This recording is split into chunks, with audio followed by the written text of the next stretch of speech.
You won't believe the 20 minutes I just had in the grocery store. Seriously, this sounds made up, but I swear it happened, so it's about 7 p.m. I've had a long day, I'm tired, hungry, and just trying to grab a few things before heading home. Nothing exciting, no life-changing plans, just groceries. I walk into the store, grab a basket, and start doing the usual routine: bread, milk. A couple snacks I definitely didn't need but convinced myself were essential for survival. Everything is going smoothly until I get to the pasta aisle. Now listen, I know this sounds ridiculous, but for some reason choosing pasta sauce always turns into a major life decision for me. There are like 40 different options. Marinara, tomato basil, garlic herb, roasted garlic, 3 cheese, 4 cheese, spicy arrabbiata, and every jar is claiming to be authentic. Authentic to what? Nobody knows.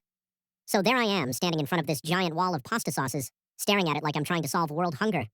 A minute passes, then another. I'm still debating between marinara and arrabbiata. The marinara feels safe, the arrabbiata feels adventurous. This is apparently the level of drama my life has reached. That's when I notice someone standing beside me, an older woman, maybe in her 60s. She's looking at the exact same shelf, and she's just staring, not shopping, not reaching for anything, just staring. So now there are 2 grown adults standing silently in front of pasta sauce like it's modern art. 30 seconds go by, then another 30. Nobody says anything. At this point, it's actually getting awkward. I'm wondering if I should move. Maybe she's waiting for me to grab something. Maybe I'm blocking the shelf. Maybe she's having the same sauce crisis I'm having.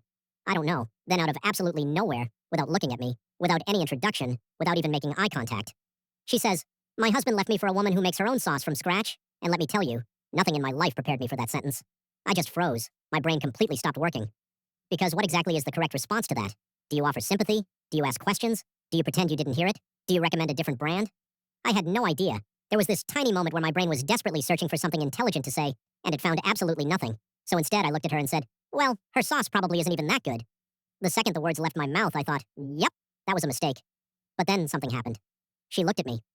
For a second, her face stayed completely serious, and then she burst out laughing. Not a polite laugh, not a little chuckle, a full-on wheezing laugh. The kind where somebody tries to stop but can't. The kind where they're laughing and crying at the same time. And seeing her laugh made me laugh. So now we're both standing there in the pasta aisle, absolutely losing it. People are pushing shopping carts around us. Families are walking by. Employees are stocking shelves. And we're standing in front of tomato sauce laughing like we've completely lost our minds. The funniest part? Neither of us could stop. Every time we'd calm down, one of us would look at the other and start laughing again. At one point, I had tears in my eyes. She had tears in her eyes. And I don't think either of us could explain to anyone why. Eventually, she took a deep breath and said, "You know what? You're probably right." And somehow that made us laugh even harder. Then we finally got ourselves together. She grabbed a jar, I grabbed the arrabbiata, and before walking away, she smiled and said, "Thanks, I needed that." That's it. No dramatic ending, no exchange of names, no phone numbers, no lifelong friendship. She went her way, I went mine, and that should have been the end of it. But the whole drive home, I kept thinking about that moment. Because it's weird how life works. You can spend years around people and never really connect.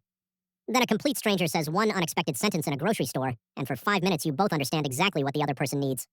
She didn't need advice. She didn't need someone to solve her problems. She just needed someone to share a laugh with. And honestly, maybe I needed that too. Because for a few minutes, 2 random people carrying completely different lives, worries, and stories crossed paths in front of a shelf full of pasta sauce. And somehow that was enough. So yeah, I went to the grocery store for dinner. And I came home with arrabbiata sauce and one of the strangest, funniest, most human interactions I've had in a very long time. And to this day, I still hope her sauce wasn't that good.